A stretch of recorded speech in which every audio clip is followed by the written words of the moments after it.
জয় গৌর, জয় নিতাই। আজ 13ই জ্যৈষ্ঠ 1432 ও 28শে মে 2025 বুধবার। আজ আমি চৈতন্য চরিতামৃত পাঠ করছি। আজ আমি পাঠ করছি চৈতন্য চরিতামৃতের মধ্যলীলা প্রথম খণ্ড দ্বিতীয় পরিচ্ছেদ, চৈতন্য মহাপ্রভুর প্রেমোন্মাদ প্রলাপের শ্লোক 29 থেকে 40। নারায়ণ হে নারায়ণ, ভবভয়হরণম নারায়ণ।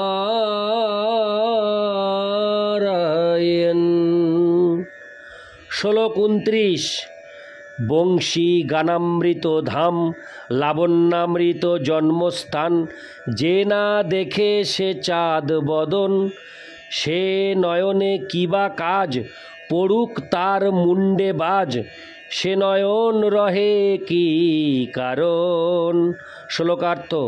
যে চক্ষু শ্রীকৃষ্ণের চন্দ্র সদৃশ সুন্দর বদন দর্শন করে না, যা হচ্ছে সমস্ত সৌন্দর্য এবং বংশী গীত রূপ অমৃতের উৎস, সেই চক্ষুর কি প্রয়োজন? তা হরে কৃষ্ণ, কি প্রয়োজন? তার মাথায় বাজ পড়ুক, সেই চোখ রেখে কি লাভ? তাৎপর্য: শ্রীকৃষ্ণের চন্দ্রবদন সমস্ত অমৃতময় সঙ্গীত ও তার বংশীধ্বনির মূল আধার, তা সমস্ত দৈহিক সৌন্দর্যের মূল কারণও। তাই গোপিকারা মনে করতেন, যদি তাদের নয়ন শ্রীকৃষ্ণের এই অপূর্ব সৌন্দর্য মণ্ডিত বদন দর্শন করতে না পারে, তাহলে তাদের মস্তকে বজ্রাঘাত হওয়াই শ্রেয়। গোপিকাদের কাছে শ্রীকৃষ্ণ ব্যতীত অন্য আর সমস্ত কিছু দর্শন ছিল অর্থহীন ও বিরক্তিকর। গোপিকারা শ্রীকৃষ্ণ ছাড়া অন্য আর কিছু দর্শন করে আনন্দ লাভ করতেন না। তাদের নয়নের একমাত্র সান্ত্বনা ছিল শ্রীকৃষ্ণের চন্দ্র সদৃশ শ্রীমুখমণ্ডল, যা হচ্ছে সমস্ত ইন্দ্রিয়ের দ্বারা একমাত্র আরাধ্য বস্তু।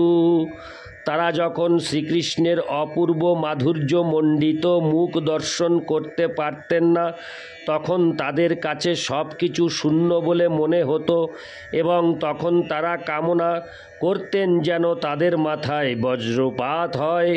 তখন তারা ভাবতেন যে শ্রীকৃষ্ণের সৌন্দর্য দর্শনে তারা বঞ্চিতা, সুতরাং তাদের নয়নের কোনো প্রয়োজন নেই। ইতি শ্লোক 29। শ্লোক 30। সখী হে শুনো মোর হত বিধি বল, মোর বপু চিত্ত মন সকল ইন্দ্রিয়গণ, কৃষ্ণ বিনু সকল বিফল। শ্লোকার্থ। হে সখী, কৃপা করে আমার কথা শুনো। বিধাতা কর্তৃক প্রদত্ত আমার সমস্ত বল আমি হারিয়ে ফেলেছি।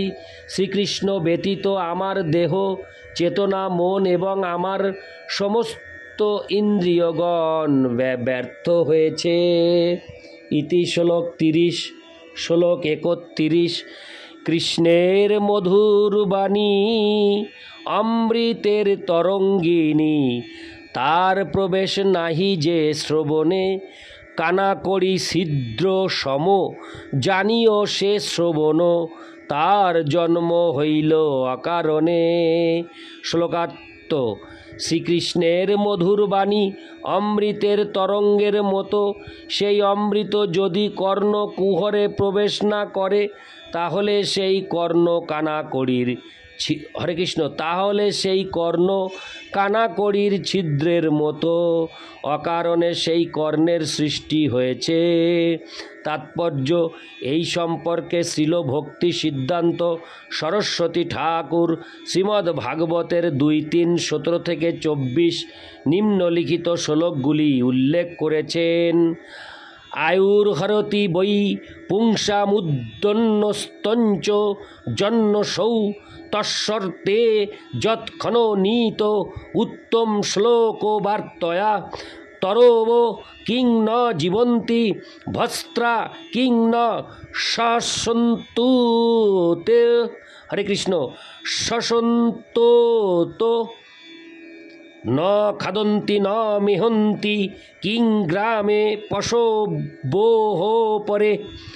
সবীড় বরাহষ্ট্র খরৈ সংস্তুত পুরুষ পশু ন যৎ কর্ণপথোপেত জাতু নাম গদাগ্রজ।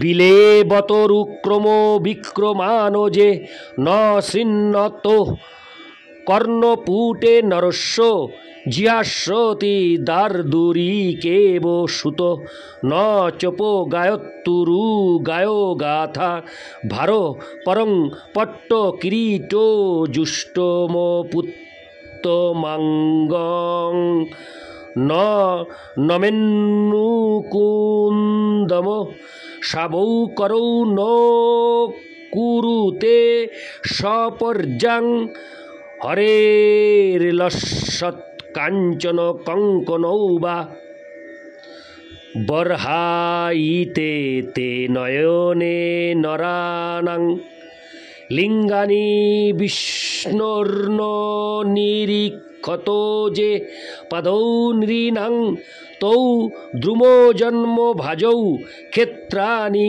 নানুব্রজত হরের যৌ জীবঞ্চব ভাগবতাঙ্গ্রিরেণুং ন জাতু মর্তঃ বিলোভেত যস্তু শ্রীবিষ্ণুপদ্মা মনুজস্তুলস্যা সসঞ্জব যস্তু ন বেদো গন্ধম তদস্য সারং হৃদয়ং বদেতং যদ্গৃহমান্নৈর্হরিনামোধে ঐ ন বিক্রিয়েতাথ যদা বিকারো নেত্রে জলং গাত্ররুহেষু হর্ষ। উদয় অস্ত দ্বারা সূর্য সর্বমঙ্গলময় পরমেশ্বর ভগবানের মহিমা কীর্তনকারী ব্যতীত আর সকলের আয়ু হরণ করে। বৃক্ষ কি জীবন ধারণ করে না? কামারের হাপড় কি শ্বাস গ্রহণ করে না? আমাদের চতুর্দিকে পশুরা কি আহার ও মৈথুন করে না? কুকুর, শূকর, উষ্ট্র ও গর্দভ সদৃশ মানুষেরা কেবল সেই সমস্ত নর পশুদেরই প্রশংসা করে যারা সমস্ত অমঙ্গল বিনাশকারী পরমেশ্বর ভগবান শ্রীকৃষ্ণের অপ্রাকৃত লীলা শ্রবণ করে না, যারা পরমেশ্বর ভগবানের অপূর্ব বিক্রম ও অদ্ভুত কার্যকলাপের কথা শ্রবণ করেনি এবং উচ্চৈশ্বরে তার মহিমা কীর্তন করেনি, তাদের কর্ণ সাপের গর্তের মতো এবং জিহ্বা ব্যাঙের জিহ্বার মতো। পট্টবস্ত্র বা কিরীটে ভূষিত মস্তক এক বিশাল ভার স্বরূপ, যদি না তা মুক্তিদাতা পরমেশ্বর ভগবানের শ্রীপাদপদ্মে প্রণতি নিবেদন করে। আর নানা অলঙ্কারে ভূষিত হস্ত এক মৃত ব্যক্তির হস্তের মতো, যদি না তা পরমেশ্বর ভগবান শ্রীহরির সেবায় নিযুক্ত হয়। যে চক্ষু পরমেশ্বর ভগবানের রূপ গুণ লীলা আদি দর্শন না করে, তা ময়ূর পুচ্ছের মধ্যবর্তী একটি গোল কালো ছাপের মতো। আর যে পা পবিত্র স্থানে, যেখানে পরমেশ্বর ভগবানের কথা শ্রবণ কীর্তন হয়, গমন করে না, তা গাছের কাণ্ডের মতো। যে মানুষ কখনো ভগবানের শুদ্ধ ভক্তের পদরেণু মস্তকে গ্রহণ করেনি, তার দেহ অবশ্যই একটি মৃতদেহের মতো। আর যে মানুষ পরমেশ্বর ভগবানের শ্রীচরণে অর্পিত তুলসীর ঘ্রাণ গ্রহণ করেনি, সে নিঃশ্বাস প্রশ্বাস নিলেও মৃত। একাগ্রতা সহকারে ভগবানের দিব্য নাম জপ করা সত্ত্বেও যদি অঙ্গে বিকার দেখা না দেয়, চক্ষু যদি অশ্রুপূর্ণ না হয় এবং অঙ্গ যদি পুলকিত না হয়, তাহলে তার হৃদয় ইস্পাত দিয়ে মোড়া। ইতি শ্লোক 31, শ্লোক 32। কৃষ্ণের অধরামৃত, কৃষ্ণ গুণচরিত, সুদাসার স্বাদ বিনিন্দন। তার স্বাদ যে না জানে, জন্মিয়া না মইল কেনে, সে রসনা ভেক জিহ্বা সম। শ্লোকার্থ। কৃষ্ণের অধরামৃত এবং কৃষ্ণের অপ্রাকৃত গুণ ও বৈশিষ্ট্য সকল প্রকার সুধার নির্যাসের স্বাদকেও তুচ্ছ করে দেয়। সেই স্বাদ যে আস্বাদন না করে, সে জন্মেই মরে গেল না কেন? তার জিহ্বা ব্যাঙের জিহ্বারি, হরে কৃষ্ণ, এবং তার জিহ্বা ব্যাঙের জিহ্বারি মতো। ইতি শ্লোক 32, শ্লোক 33। মৃগমদ নীলোৎপল মিলনে যে পরিমল, যেই হরে তার গর্ভমান। হেন কৃষ্ণ অঙ্গগন্ধ, যার নাহি সে সম্বন্ধ, সেই নাসা ভস্ত্রার সমান। শ্লোকার্থ। কস্তুরী আর নীল কমলের সৌরভের মিলনে যে অপূর্ব সুন্দর গন্ধের উৎপত্তি হয়, শ্রীকৃষ্ণের অঙ্গের গন্ধ সেই গন্ধকেও খর্ব করে দেয়। সেই কৃষ্ণের অঙ্গ গন্ধ যে আঘ্রাণ করল না, তার নাসিকা কামারের হাপড়ের মতো। হরে কৃষ্ণ, কামারের হাপড়ের মতো। ইতি শ্লোক 33, শ্লোক 34। কৃষ্ণ কর পদতল, কোটি চন্দ্র সুশীতল, তার স্পর্শ যেন স্পর্শমণি। তার স্পর্শ নাহি যার, সে যাউক ছারকার, সেই বপু লৌহ সম জানি। শ্লোকার্থ। শ্রীকৃষ্ণের করকমল পদ্মতল, হরে কৃষ্ণ, শ্রীকৃষ্ণের করকমল পদতল এত স্নিগ্ধ যে তার সঙ্গে কোটি কোটি চন্দ্রের সুশীতলতার তুলনা করা যায়। তার স্পর্শ যেন স্পর্শমণির স্পর্শের মতো, কিন্তু যে সেই হস্ত ও পদ স্পর্শ করল না, তার জীবন ব্যর্থ এবং তার দেহ লোহার মতো। ইতি শ্লোক 34, শ্লোক 35। করি এত বিলোপন প্রভু শচীনন্দন, উঘাড়িয়া হৃদয়ের শোক। দৈন্য নির্বেদ বিষাদে, হৃদয়ের অবসাদে, পুনরপি পড়ে এক শ্লোক। শ্লোকার্থ। এভাবেই বিলাপ করতে করতে শ্রী চৈতন্য মহাপ্রভু তার হৃদয়ের শোক ব্যক্ত করেছিলেন এবং দৈন্য নির্বেদ বিষাদ ও হৃদয়ের অবসাদে পুনরায় একটি শ্লোক পাঠ করেছিলেন। তাৎপর্য। ভক্তির রস, হরে কৃষ্ণ, ভক্তির রসামৃত সিন্ধু গ্রন্থে দৈন্য শব্দটির বিশ্লেষণ করে বলা হয়েছে, যখন দুঃখ, ত্রাস ও অপরাধ বোধ আদি মিলিত হলে নিজেকে যে নিকৃষ্ট বলে মনে হয়, সেই অনুভূতিকে বলা হয় দৈন্য। সেই দীনতার প্রভাবে দৈন্যময়ী যাচঙ্গা হৃদয়ের অপুটতা,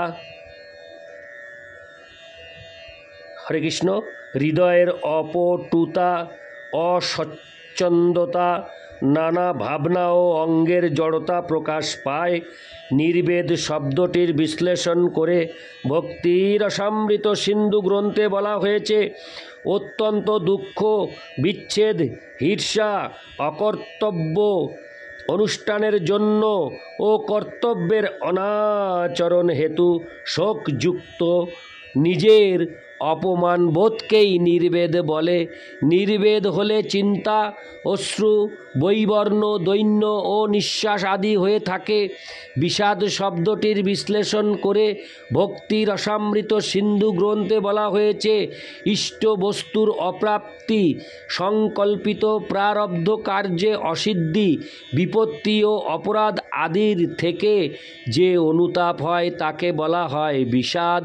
বিষাদ হলে উপায় ও সহায়ের অনুসন্ধান, চিন্তা, রোদন, বিলাপ, শ্বাস, বৈবর্ণ ও মুখ শুষ্ক আদি হয়ে থাকে। ভক্তিরসামৃত সিন্ধু গ্রন্থে দৈন্য, নির্বেদ ও বিষাদ আদি ৩৩টি ব্যভিচারী ভাবের উল্লেখ করা হয়েছে।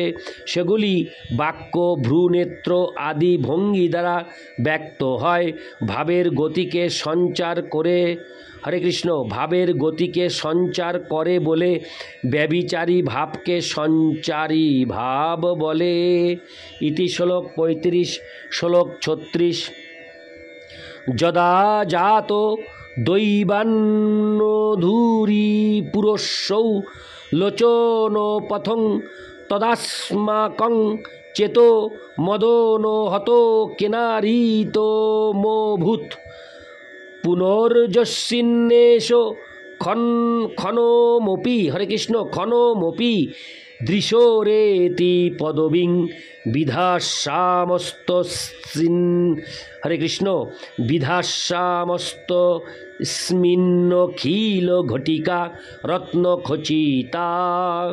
অনুবাদ: দৈবাৎ শ্রীকৃষ্ণের রূপ আমার নয়ন পথগামী হলে আমার চিত্তদর্শন সৌভাগ্যমদ কর্তৃক হত হওয়ায় মদন ও আনন্দ নামক কোনো তথ্য তা অপহরণ, হরে কৃষ্ণ, মদন ও আনন্দ নামক কোন তথ্য তা অপহরণ করেছিল এবং আমাকে প্রাণ ভরে সেই ইষ্ট দেবতাকে দেখতে দেয়নি। আবার যখন পুনরায় সেই কৃষ্ণস্বরূপ দেখতে পাব, তখন সেই সময়কে আমি বহু রত্ন দিয়ে অলঙ্কৃত করব। তাৎপর্য: এই শ্লোকটি শ্রী রামানন্দ রায়ের রচিত জগন্নাথ বল্লভ নাটক ৩:১১ থেকে উদ্ধৃত শ্রীমতী রাধারানীর উক্তি।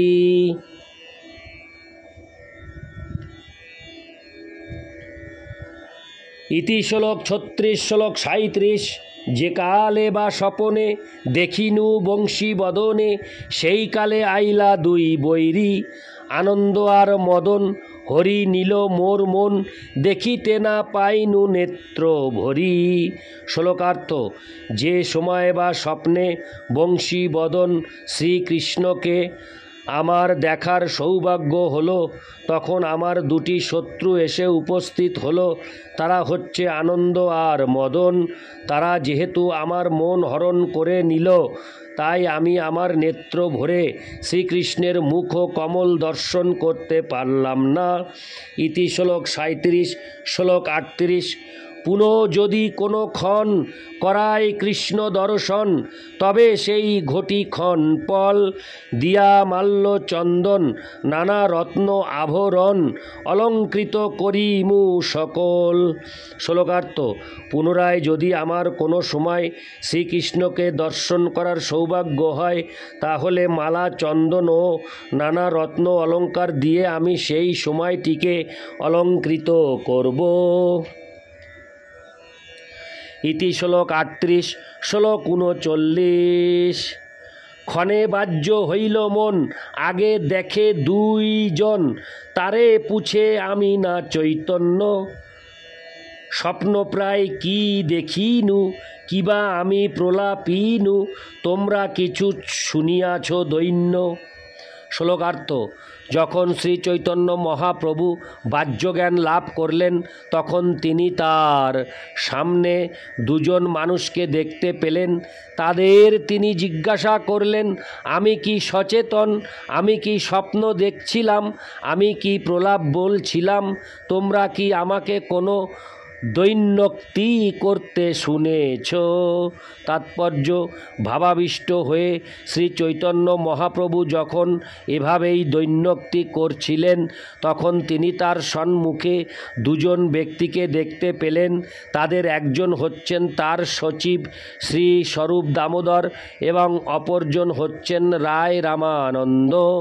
বাহ্যজ্ঞান লাভ করে তিনি যখন তাদের দেখতে পেলেন, তখন তিনি শ্রীমতী রাধারানীর ভাবে আবিষ্ট হয়ে প্রলাপ বলতে থাকলেও তিনি তাদের জিজ্ঞাসা করেন যে তিনি সেই শ্রী চৈতন্য মহাপ্রভু কি না। ইতি শ্লোক 39। শ্লোক 40।